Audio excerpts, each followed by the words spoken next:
99% gadījumu mēs autoziņās runājam par automašīnu modeļiem, kas ir ieradušies mūsu tirgu vai grasās to darīt. Savukārt atlikušais 1% ir veltīts tiem automobīļiem, kuri mūsu tirgu grasās pamest. Un šis ir tieši tas gadījums, jo mēs runāsim par brīnišķīgo mazo visurgāju Suzuki Jimny.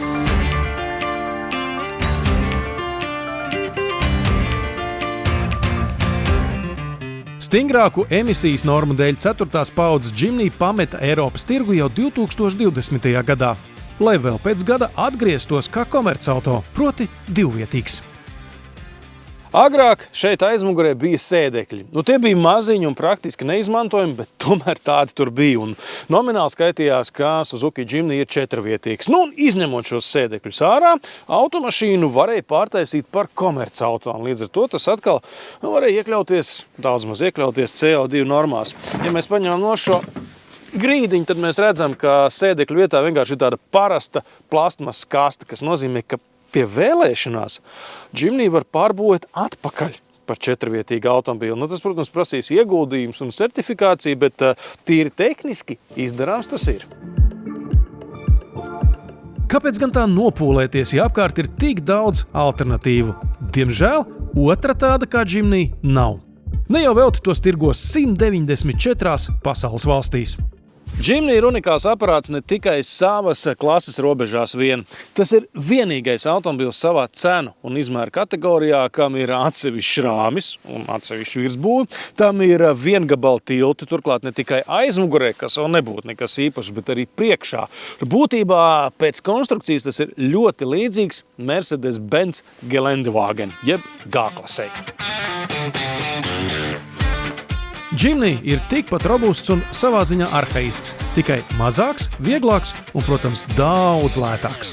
Lai kurā Suzuki Jimny nostūrī mēs arī neieskatītos, atklājums vienmēr izraisa tādu nelielu smaidu un ir tāda sajūta, ka mums vienlaiks ir darīšana ar kaut ko vēsturisku, tātad ar tehniku tā kā drusku no pagātnes un kaut ko, kas ir domāts pavisam citiem militāriem vai varbūt lauksaimniecības mērķiem, piemēram, motors. Šajā tik mazajā automašīnā tas tik un tā stāv garan virzienā, nevis šķērsām, kas ir absolūts retums mūsdienās. Un šim motoram ir 4 cilindri, tas ir benzīna dzinējs ar mazu 1,5 litru tilpumu. Jauda ir 102 zirgspēki. Nav daudz, bet laikam jau tik mazam automobīlim pietiek. Motoram nav turbokompresora un vispār nekā sarežģīta, kas varētu salūst vai pievilt. Ja gaisa savācējiem pieliksiet snorkeli, droši varēsiet braukt arī pa ūdeni. Pa šiem gadiem jau bija piemirsies, cik fantastiski vienkāršs un vienlaikus funkcionāls ir Suzuki Jimny salons. Stingri ņemot, to vajadzētu dēvēt par kabīni. Atslēga ir parastā, nekāda tur start-stop. Tā, iedarbinām. Stūre regulējas tikai augstumā. Tā, ar spēku. Ieraugot radioaparātu ar 3 pikseļu rindām kā vecā Sony Ericsson Taurunī, gandrīz norit aizkustinājumā asara. Mums ir kondicionieris, kādreiz bija arī klimata kontrole, bet tā vairs nav. Stikla pacēlā ir te pa vidu, jo durvīs nekādu pogu nav. Vienlaikus Jimny apgādāts ar svarīgākiem vadītāju asistentiem, starp kuriem diemžēl nav parkošanās sensoru. Savādā kārtā Suzuki Jimny tomēr ir kaut kas arī no moderniem vadītāju asistentiem. Pirmkārt, mums ir kruīza kontrole, kas tomēr ir nepieciešama, jo kādreiz jau mēs ar to mašīnu varbūt gribēsim braukt pa šoseju, bet ir arī līniju uzraudzītājs un ir arī sadursmes novēršanas sistēma. Tā kā nav tā, ka tas ir tāds totāls dārza traktors. Atšķirībā no īstiem traktoriem, Suzuki Jimny drīkst pārvietoties arī pa autostrādēm, tikai nepārāk ātri. Jā, tā transmisijas un motors skaņa arī kaut kas tāds, ko es laikam pēdējo reizi, Gaz 51 būtu dzirdējis. Braucot ar Suzuki Jimny ir tāda sajūta, kā tu skatītos vecu filmu par karu. 4x4 sistēma šeit iekārtota pa vecam ar pieslēdzamu priekšējo tiltu. Jimny ir viens no pēdējiem visurgājiem, kur kabīnē joprojām ir vairāk par vienu kloķi. Tad mums ir milzīgs tāds pārnes un kārbas kloķis. To šajā lieliekam ātrumā var dzirdēt, kā tur viss strādā. Un blakus vēl ir tāda maza sviriņa. Kādreiz tāda bija visiem visurgājiem. Tagad tas jau viss ir aizgājis pagātnē. Un mūsdienu pilsētnieki droši vien vispār nenojauš, kam tad tāda ir nepieciešama. Ar to pārslēdz transmisijas režīmus. Tad mēs varam ieslēgt pilnpiedziņu un varam ieslēgt arī pazeminātos pārnesumus. Tas ir tādam briesmīgam bezceļam. Jaudas trūkumu Jimny pārējiem kompensē ar nelielu masu. Tas sver tikai 1 tonu, garumā nesasniedz 3,5 metrus un ir šaurāks par 1,5 metru.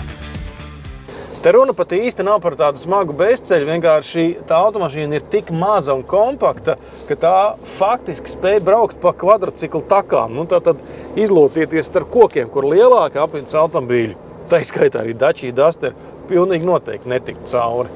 Lielākā kļūda, ko var pieļaut, ir vērtēt Suzuki Jimny no parasto ikdienas pasažieru automašīnu prizmas, jo tādā gadījumā iznāk, ka tas automobils ir lēns, nekomfortabls, arī nepārāk ekonomisks, vietas arī tajā ir maz un tā tālāk un tā joprojām.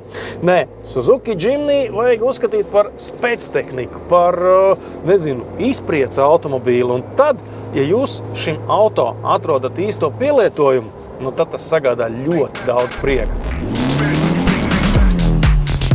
Par to pārliecinājāmies profila augstsaimnieku dienās, kur Andrē Motors sarūpētais Jimny bija ļoti pieprasīts. Jā, gribās, lai Jimny pa bedrēm nekratās, tad vienkārši jābrauc ātrāk. Pats galvenais ar Jimny neizdarīt straujas kustības uz asfaltu, jo šī nav automašīna, kur uzstādīs rekordus aļņu testā. Jā, braukšanas dinamika uz asfalta, sevišķi ar resnākām riepām nekā standarta, nav Suzuki Jimny prioritāte. Šāds automobils dzīvo pilnīgi citā pasaulē, un tam ir pilnīgi citas prioritātes. Piemēram, degvielas patēriņš. Es nezinu, kāds viņam ir degvielas patēriņš. Jūs zināt, cik jums kvadrociklam ir degvielas patēriņš? Jūs tas interesē? Taču neinteresē. Tad jūs arī neprasiet, cik ir Jimny degvielas patēriņš. Borta dators, un tāds Jimny tomēr ir, ziņo, ka patēriņš ir starp 7,7 un 12 litriem. Kā brauc? Tātad ar vienu bāku teorētiski var pieveikt gandrīz 400 kilometrus.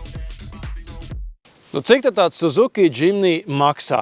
Tas arī savā ziņā ir komiski, jo automašīnas pilnā cena, komplektācija ir vienīga, ir 26,5 tūkstoši eiro.